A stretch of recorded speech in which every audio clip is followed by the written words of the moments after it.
You're with Julian on the Brown Notes, and the anniversary, the 20th year anniversary of the invasion of Iraq, one of the defining moments of the 21st century, and one that dominated global politics. And the notion that we can barely remember now of just how corrupt that George W. Bush Dick Cheney administration was, how destructive the war was, the public opposition to the war, and the lies that were told to go there. So back in the 1980s, Saddam Hussein was the West's friend. We were notorious in the West for befriending the most tyrannical dictators as long as they were on our side. And throughout the 1980s, Saddam was used as a wedge against Iran. So there was the Iraq-Iran war. All of the military hardware that Saddam had was from us, the European Union, and from America, including the components of the chemical weapons he used on the Kurds, which would end up being the death sentence he received in court. Now, Saddam was a bad man using chemical weapons in the 1980s, and we did nothing to remove him. We knew all of that happened because we sold them. I remember the Bill Hicks, legendary comedian Bill Hicks, piece on how we knew that Saddam had all these weapons. This is around the first Gulf War, which was in the early 90s, not the second Gulf War. And Bill Hicks said, how do we know that Saddam has all these weapons? It's like, well, we've got the receipts because we sold them all. But anyway, he was never removed. But at the start of the 90s, the Kuwaitis began manipulating the price of a barrel of crude oil, which was the entirety of the money that Iraq had coming in. I think it cost them, Kuwait artificially changing the price of crude oil cost them $10 billion a month or something incredible in Iraq. So Saddam invaded. And it was a different world back then.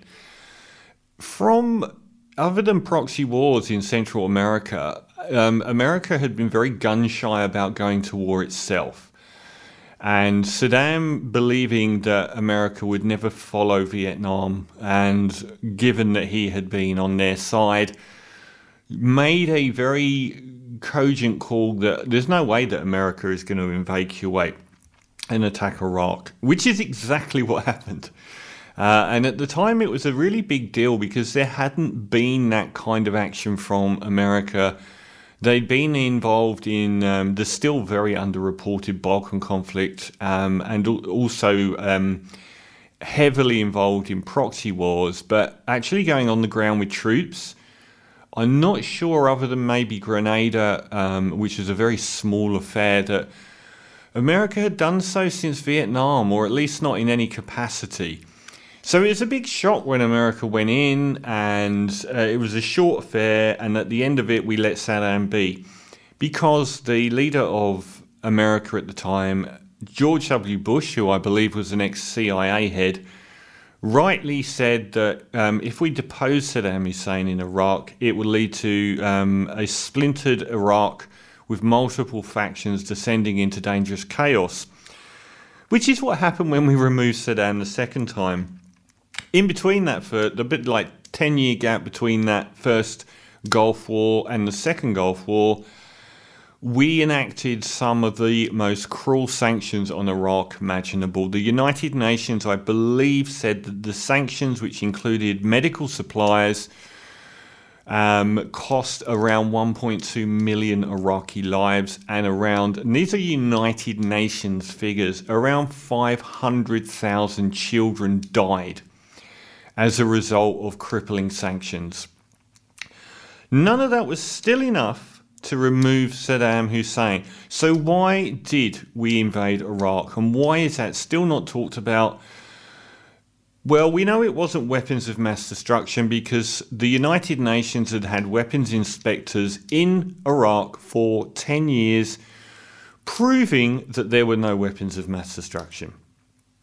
So to say that there was a credible case when you yourself had no evidence because they weren't there, and when you've got 10 years of weapons inspectors saying they aren't there either, that has to count not as a mistake or an error, but a lie. And the most credible reason, because it's happened more than once, is the following. The US dollar is the denominated currency for oil. Oil is around the first or second, or including data, which is now I think top, and weapons. I think oil is in the top 3 and usually number 1 most valuable commodities on earth.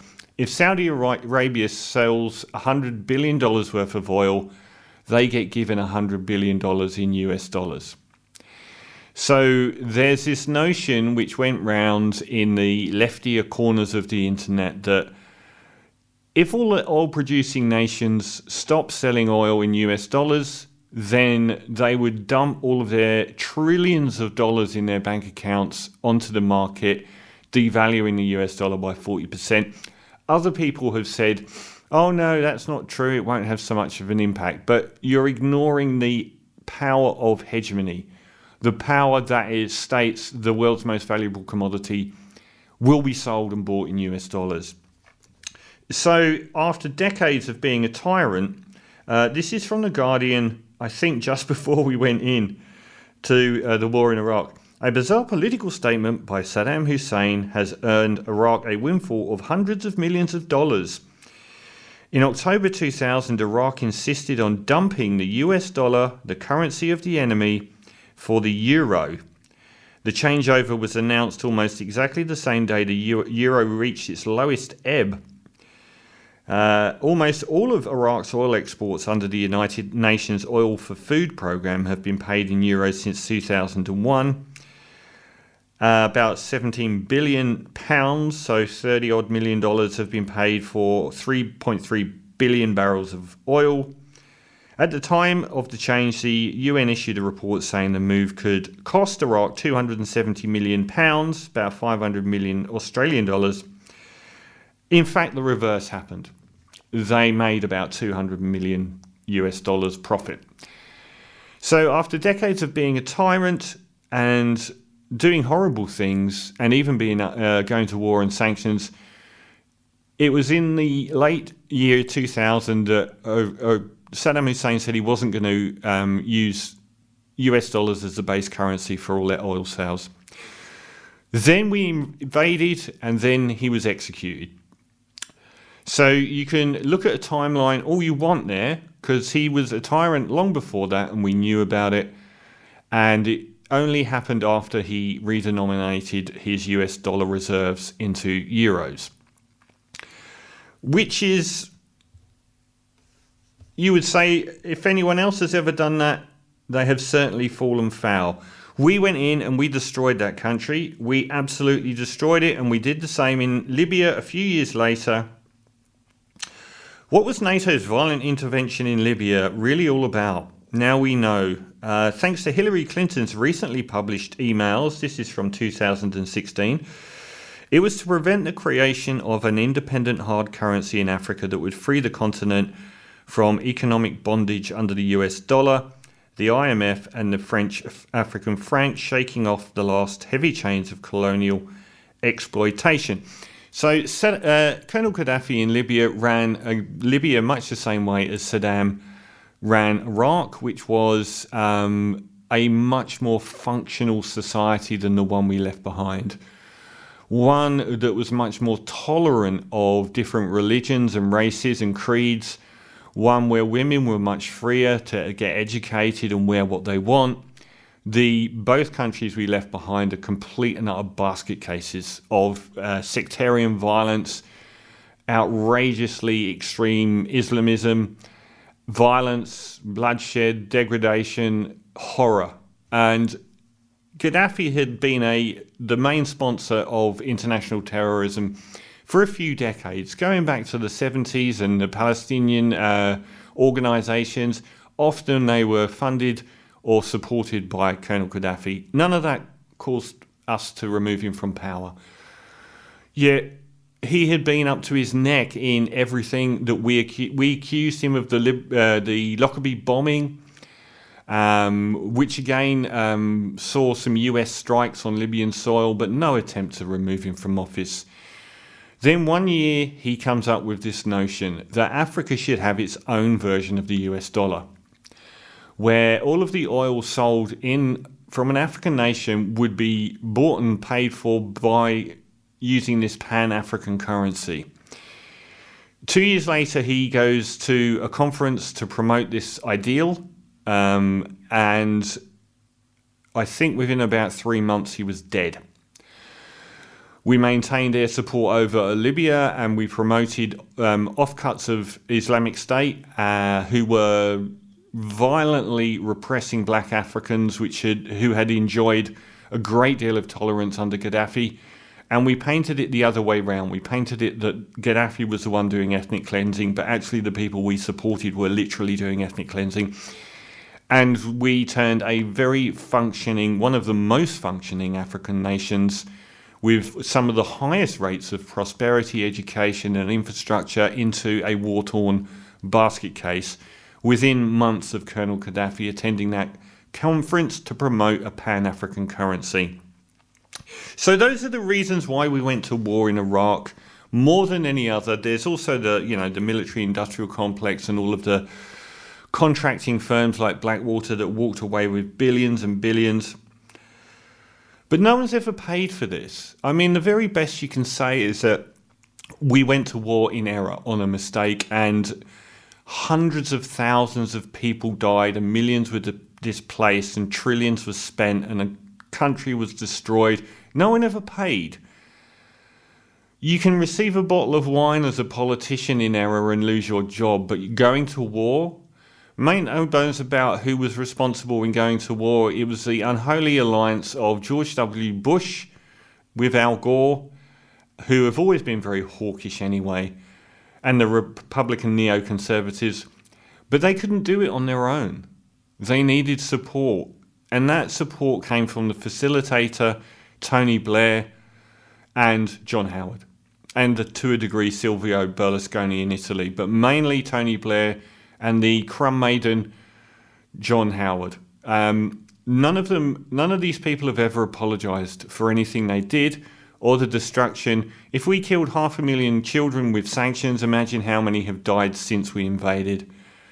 It made the world a less safe place. It engendered Islamic State onto the world.